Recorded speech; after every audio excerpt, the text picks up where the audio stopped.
Hi, greetings everybody. I thought, since I've talked about my weight loss and everything, guys, I thought I'd show you one of my dishes that I make this time of year when eggplant is fresh out of the fields. So this is an eggplant Parmesan that I'm going to make, and my mom's helping me because she's going to be eating it too. So what we are doing is we are breading it with almond flour. So we got the almond flour in here. She's just cracking some sea salt in with the almond flour. And we got some egg with heavy cream. And we're dipping, as you can see, she's dipping the eggplant into the cream and eggs. And then let it drip. And then it's going into the flour. And of course, on keto, you don't use any white flour, white sugar, because, or too much carbs. There is a small amount of carbs in nuts, but it's very minimal. And then she is going to spread that around, shake that around in the almond flour, and I've got some oil heating on the stove, and that will be up next. All right, now I'm back at the hot oil, and what I do, just to see if it's hot enough, you see that little ping? I put a little drop of water in there, and that pinging tells me that it is hot. Do not ever put a lot of hot water in to your oil, because it will go boom. So this is just regular olive oil, and that's all I am using. So we got the breaded, and here we go. You can see how it's sizzling really nice. That means it's ready. And so what we're going to do here is we're going to get this all nice and crispy and brown on the outside. I'm going to get this all in here, and then I'll wait till this is cooked, and then we will come back to it. So I just fill the pan right up, and it does help if you have a second pair of hands. You can get this done a lot quicker.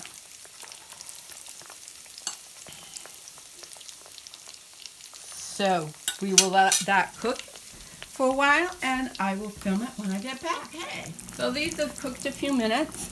I never time anything, guys. I go by doneness. So these are nice and brown, almost a little brown, but we'll flip these over.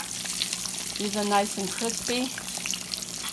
I just easily take a fork here, and I'll flip these over and let these cook a few more minutes, and then those will be ready to do more. You can see. I should take tongs, but sometimes it's easier to do this with a fork. See how nice and brown those are getting? And then we'll take those off, and when all this is cooked, then I'll show you what you do next.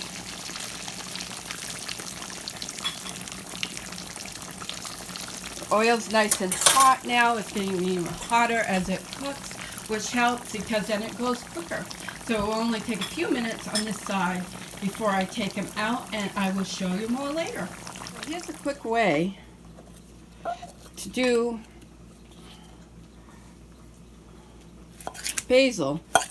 If you don't have a cutting board, or you don't like using a big knife, you can take it in a small ball and just cut it up just like this. Look how quickly it doesn't take long at all to get this all chopped up in no time into small little pieces.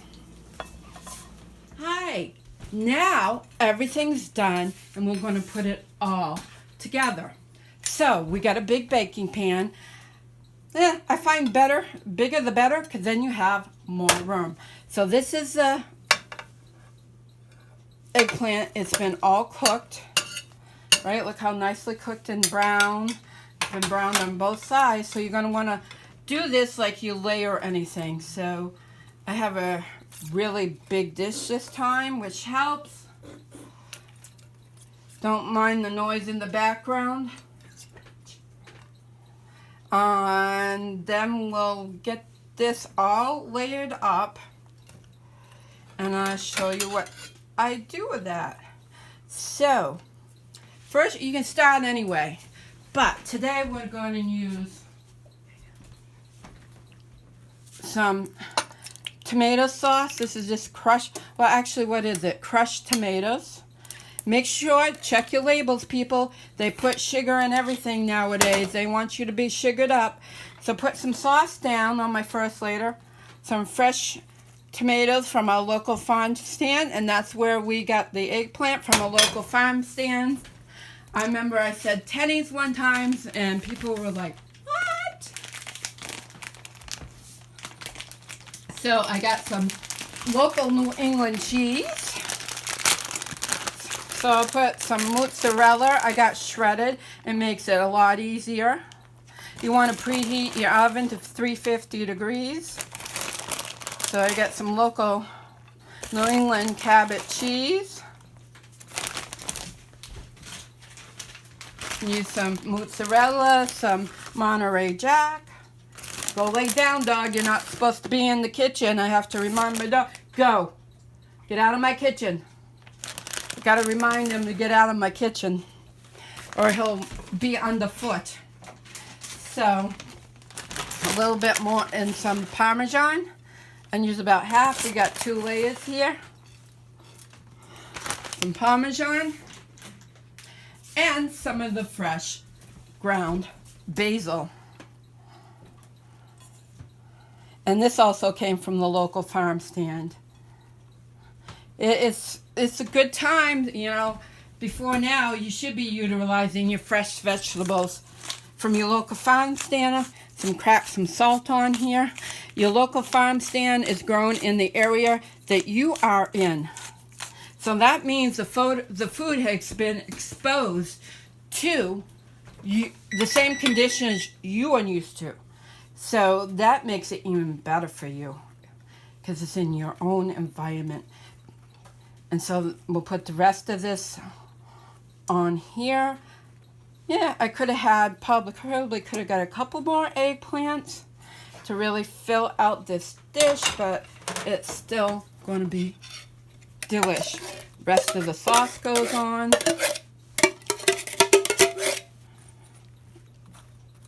As you can see, it will all spread out. Rest of the sauce. The rest of the fresh tomatoes, we'll put those around the edge. And these also came from the local farm stand. So this is pretty much a local dish. Okay. The rest of the fresh basil from the local farm stand. Give a plug for Tenny's Farm in Antrim, New Hampshire. And I think we'll... Let's see. We will crack a little. We will shake a little, I mean. If I can get this open. A little dried basil. Just a pinch. Just to add a little extra. Dried basil actually is more pungent than fresh. So that just adds a little more pungent flavor to it. Crack a little more salt, and then we'll top it off with the rest of the cheese, and it will go into the oven. And probably a dose of dog hair, unfortunately, while we're at it. Just kidding. So the rest of the cheese is going on. As you can see, it doesn't take much to do this. Doesn't take long. The rest of the Monterey Jack, we'll spread that around, and the rest of the shredded palm. And lots of times I would do my own shredded cheese, but sometimes I like to do it quick and simple. And this way I can show you how quick and simple it can be. So, into the oven it goes, probably about 45 minutes until it's nice and bubbly. And I will show you when it's done. There we go. All right, it is done. So I get to show you the finished product. And it's coming out of the oven right now. I thought I'd show you guys that. Look at that. Isn't that amazingly beautiful? Bubbling away. I'm going to let it set for about 10 minutes. And then we are going to enjoy. So I hope you enjoyed this video. Give it the thumbs up if you like me cooking keto.